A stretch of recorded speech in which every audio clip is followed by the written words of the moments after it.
وإن الله ربي وربكم فاعبدوه هذا صراط مستقيم. Bagaimana hukum mengedit foto dalam rangka memprediksi keadaan wajah kita di waktu tua?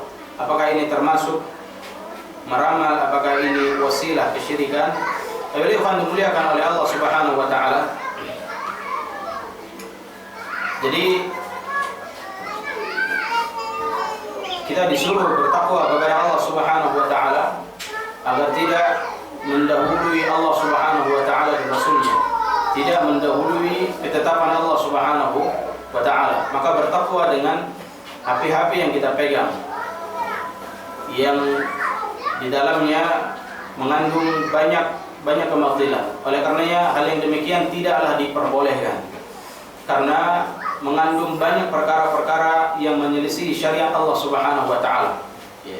Landasan yang pertama yang dia selisihi adalah memperolok-olok terhadap ciptaan Allah Subhanahu wa taala. Itu termasuk istihza dengan ciptaan Allah Subhanahu wa taala. Karena dia adalah ciptaan Allah Subhanahu wa taala, maka dia berjalan hidup sesuai dengan takdir Allah Subhanahu wa taala. Jangan dia dahului. Jangan dia langsung karena sudah ada aplikasi baru kemudian dia buat wajah, kemudian dia publikasikan dan dia sebarkan dan semakin untuk kesenangan dirinya atau untuk heboh, untuk ramai-ramai saja. Maka yang demikian tidak diperbolehkan. Oleh karena perlu kita ini membekali diri terhadap ilmu.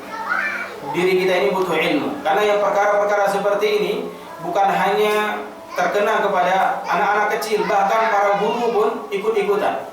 Orang-orang dewasa, orang-orang tua pun ikut-ikutan. Makanya kadang kita heran. Awal-awal aplikasi ini muncul, ketika kita buka HP semua wajahnya udah lain. Baru bangun tidur wajahnya udah pada lain.